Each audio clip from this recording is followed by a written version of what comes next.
بسم اللہ الرحمن الرحیم۔ نبی کریم صلی اللہ علیہ وآلہ وسلم کا اللہ سے ہم کلام ہونا۔ نبی کریم صلی اللہ علیہ وآلہ وسلم کو انبیاء کرام سے ملاقات کے بعد دوزخ کا حال دکھایا گیا۔ دوزخ کا حال یہ دکھایا گیا کہ آپ وادی میں پہنچے، وہاں آپ نے ایک بہت بدنما آواز سنی، آپ نے بدبو بھی محسوس کی۔ آپ نے پوچھا، جبرائیل یہ کیا ہے؟ انہوں نے بتایا، یہ جہنم کی آواز ہے، یہ کہہ رہی ہے، اے میرے پروردگار، مجھے وہ غذا دے جس کا تو نے مجھ سے وعدہ کیا ہے۔ میری زنجیریں اور بیڑیاں، میری آگ، میرے شعلے، گرمی، گرم ہوا، پیپ اور عذاب کے دوسرے ہیبت ناک سامان بہت بڑھ گئے ہیں۔ میری گہرائی اور اس کی گہرائی میں آگ کی تپش یعنی میرا پیٹ اور اس کی بھوک بہت زیادہ ہے، اس لیے مجھے میری وہ خوراک دے جس کا تو نے مجھ سے وعدہ کیا ہے۔ جہنم کی اس پکار کے جواب میں اللہ تعالیٰ نے فرمایا، ہر کافر اور مشرک، بدطینت، بدمعاش اور خبیث مرد اور عورت تیری خوراک ہیں۔ یہ سن کر جہنم نے جواب دیا، بس میں خوش ہو گئی۔ اسی سفر میں آپ کو دجال کی صورت دکھائی گئی۔ اس کی شکل عبدالعزیٰ ابن قطن جیسی تھی۔ یہ عبدالعزیٰ جاہلیت کے زمانے میں نبی اکرم صلی اللہ علیہ وآلہ وسلم کے ظہور سے پہلے ہی مر گیا تھا۔ آپ کو وہاں کچھ لوگ دکھائے گئے، ان کے ہونٹ اونٹوں کے اونٹوں جیسے تھے اور ان کے ہاتھوں میں پتھروں کی طرح کے بڑے بڑے انگارے تھے، یعنی اتنے بڑے بڑے تھے کہ ایک ایک انگارے میں ان کا ہاتھ بھر گیا تھا۔ وہ لوگ انگاروں کو اپنے منہ میں ڈالتے تھے۔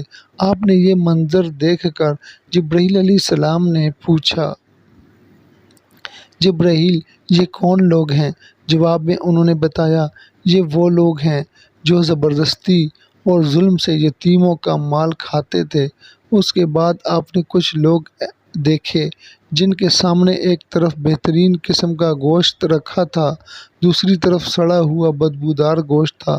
وہ اچھا گوشت چھوڑ کر بدبودار گوشت کھا رہے تھے۔ آپ نے جبرائیل سے پوچھا، یہ کون لوگ ہیں؟ انہوں نے بتایا، یہ وہ لوگ ہیں جن کو اللہ نے پاک دامن عورتیں یعنی بیویاں دی تھی، مگر یہ انہیں چھوڑ کر دوسری عورتوں کے پاس جاتے تھے، یا وہ ایسی عورتیں ہیں جو اپنے خاوند کو چھوڑ کر دوسرے مردوں کے پاس جاتی تھیں۔ آپ نے وہاں ایک ایسے لوگ دیکھے جو اپنے جسم سے پہلوؤں کا گوشت نوچ نوچ کر کھا رہے تھے۔ ان سے کہا جا رہا تھا، یہ بھی اسی طرح کھاؤ جس طرح تم اپنے بھائی کا گوشت کھایا کرتے تھے۔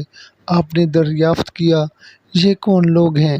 جبرائیل علیہ السلام نے کہا، یہ وہ لوگ ہیں جو ایک دوسرے پر آوازیں کسا کرتے تھے۔ جہنم دکھانے کے بعد آپ کو جنت دکھائی گئی۔ آپ نے وہاں موتیوں کے بنے ہوئے گنبدیں دیکھے، وہاں کی مٹی مشک تھی۔ آپ نے جنت میں انار دیکھے، وہ بڑے بڑے ڈولوں جتنے تھے، اور جنت کے پرندے اونٹوں جتنے بڑے تھے۔ ساتوں آسمانوں کی سیر کی۔ سیر کے بعد آپ کو سدرۃ المنتہا تک لے جایا گیا۔ یہ بیری کا ایک درخت ہے۔ حضور اکرم صلی اللہ علیہ وآلہ وسلم نے سدرۃ المنتہا کی جڑ میں ایک چشمہ دیکھا، اس سے دو نہریں پھوٹ رہی تھیں، ایک کا نام کوثر اور دوسری کا نام رحمت۔ آپ فرماتے ہیں، میں نے اس چشمے میں غسل کیا۔ ایک روایت کے مطابق سدرۃ المنتہا کی جڑ سے جنت کی 4 نہریں نکل رہی ہیں، ان میں سے ایک نہر پانی کی، دوسری دودھ کی، تیسری شہد کی اور چوتھی نہر شراب کی ہے۔ اسی وقت سدرۃ المنتہا کے پاس آپ نے جبرائیل علیہ السلام کو ان کی اصل شکل میں دیکھا، یعنی جس شکل میں اللہ تعالیٰ نے بنایا تھا۔ ان کے 600 پر ہیں اور ہر پر اتنا بڑا ہے کہ اس سے آسمان کا کنارہ چھپ جائے۔ ان پروں سے رنگا رنگ موتی اور یاقوت اتنی تعداد میں گر رہے تھے کہ ان کا شمار اللہ ہی کو معلوم ہے۔ پھر ایک بدلی نے آپ کو آ کر گھیر لیا۔ آپ نے اس بدلی کے ذریعے اوپر آپ کو اس بدلی کے ذریعے اوپر اٹھا لیا گیا۔ جبرائیل وہیں رہ گئے۔ بدلی کی جگہ بعض روایات میں ایک سیڑھی کے ذریعے اٹھانے کا ذکر بھی آیا ہے۔ یہاں آپ نے سریر الاقلام یعنی لوح محفوظ پر لکھنے والے قلموں کی سرسراہٹ کی آوازیں سنی۔ یہ تقدیر کے قلم تھے اور فرشتے ان سے مخلوق کی تقدیریں لکھ رہے تھے۔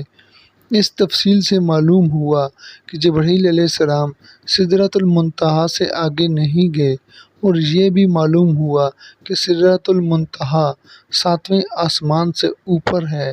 بعض علماء نے لکھا یہ عرش اعظم کے دائیں طرف ہے۔ ایک روایت میں ہے جبرائیل علیہ السلام آپ صلی اللہ علیہ وآلہ وسلم کو لے کر 7ویں آسمان کے اوپر گئے۔ وہاں ایک نہر پر پہنچے۔ اس میں یاقوتوں، موتیوں اور زبرجد کے خیمے لگے تھے۔ اس نہر میں ایک سبز رنگ کا پرندہ تھا۔ وہ اس قدر حسین تھا کہ اس جیسا پرندہ کبھی نہیں دیکھا تھا۔ جبرائیل علیہ السلام نے بتایا یہ نہر کوثر ہے جو اللہ تعالیٰ نے آپ کو عطا فرمائی ہے۔ آپ فرماتے ہیں میں نے دیکھا اس میں یاقوت اور زمرد کے تھالوں میں رکھے ہوئے سونے اور چاندی کے جام تیر رہے تھے۔ اس نہر کو پانی دودھ سے زیادہ سفید تھا۔ میں نے ایک جام اٹھایا، اس نہر سے بھر کر پیا تو وہ شہد سے زیادہ میٹھا اور مشک سے زیادہ خوشبودار تھا۔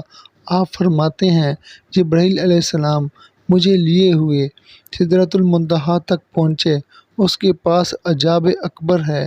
عجاب اکبر کے پاس پہنچ کر انہوں نے کہا میری پہنچ کا مقام یہاں ختم ہو گیا ہے، اب آپ آگے تشریف لے جائیں۔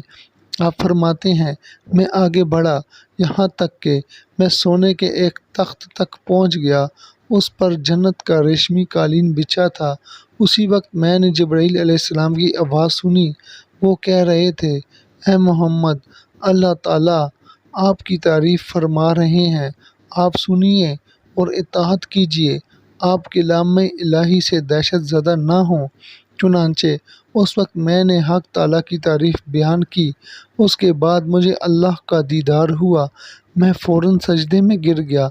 پھر اللہ نے مجھ پر وحی اتاری، وہ یہ تھی اے محمد جب تک آپ جنت میں داخل نہیں ہو جائیں گے اس وقت تک تمام نبیوں کے لیے جنت حرام رہے گی۔ اسی طرح جب تک آپ کی امت جنت میں داخل نہیں ہوگی تمام امتوں کے لیے جنت حرام رہے گی۔ اس کے علاوہ اللہ تعالیٰ نے فرمایا اے محمد ہم نے کوثر آپ کو عطا فرما دی ہے۔ اس طرح آپ کو یہ خصوصیت حاصل ہو گئی ہے کہ تمام جنتی آپ کے مہمان ہو گئے۔ اس کے بعد 50 نمازیں فرض ہوئیں۔ 50 نمازیں حضرت موسیٰ علیہ السلام کے مشورے سے کم کرائی گئی، یہاں تک کہ ان کی تعداد 5 کر دی گئی۔ تاہم اللہ تعالیٰ نے فرمایا اے محمد ہر روز یہ 5 نمازیں ہیں، ان میں سے ہر ایک کا ثواب 10 کے برابر ہوگا۔ اس طرح ان 5 نمازوں کا ثواب 50 نمازوں کے برابر ملے گا۔ آپ کی امت میں سے جو شخص بھی نیکی کا ارادہ کرے اور پھر نہ کر سکے تو میں اس کے حق میں صرف ارادہ کرنے پر ایک نیکی لکھوں گا، اور اگر اس نے وہ نیکی عمل کر بھی لیا تو اسے 10 نیکیوں کے برابر لکھوں گا، اور جو شخص کسی بدی کا ارادہ کرے اور پھر اس کو نہ کرے تو بھی اس کے لیے ایک نیکی لکھ دوں گا، اور اگر اس نے وہ بدی کر لی تو اس کے نتیجے میں ایک بدی لکھوں گا۔ آپ فرماتے ہیں میں جنت کے دروازے پر لکھا دیکھا صدقے کا صلہ 10 گنا ہے اور قرض کا صلہ 18 گنا۔ میں نے جبرائیل سے پوچھا یہ کیا بات ہے، قرض دینا صدقے سے افضل ہے؟ جواب میں انہوں نے کہا اس کی وجہ یہ ہے کہ سائل جسے صدقہ دیا جاتا ہے وہ مانگتا ہے تو اسی وقت اس کے پاس کچھ نہ کچھ ہوتا ہے، جبکہ قرض مانگنے والا اسی وقت قرض مانگتا ہے جب اس کے پاس کچھ نہ ہو۔ دوستو یہاں پر ہماری ویڈیو مکمل ہو جاتی ہے۔ ہم نے جو پڑھا اور آپ دوستوں نے جو سنا، اللہ تعالیٰ اس کو قبول فرمائے۔ اور آپ دوستوں سے یہی کہوں گا کہ آپ اس کو لازمی شیئر کیا کریں ہماری ویڈیو کو، تاکہ آپ کو بھی اس کا ثواب مل سکے، اور جتنے دوست دیکھیں گے ان کو بھی ثواب مل سکے۔ اور جتنے بھی دوست ہمارے ساتھ منسلک ہو رہے ہیں، اگر وہ یوٹیوب پر ہمارے اس ویڈیو کو دیکھ رہے ہیں تو ہمارے چینل کو سبسکرائب کریں، ساتھ ہی بیل آئیکن کو دبائیں اور آل نوٹیفیکیشن پر کلک کریں۔ اگر فیس بک پیج پر دیکھ رہے ہیں تو اس فیس بک پیج کو فالو کریں، اور وہاں سے اپنے دوستوں کے ساتھ شیئر کیا کریں، تاکہ آپ کو اس کا مکمل پورا ثواب مل سکے۔ تو انشاءاللہ ملیں گے اگلی ویڈیو میں، تو آپ انتظار کیجیے۔ اپنا خیال رکھیے گا، اور آپ سے اجازت چاہتے ہیں۔ اللہ حافظ۔ اللہم صلی علی محمد عبدک ورسولک وصلی علی المؤمنین والمؤمنات والمسلمین والمسلمات۔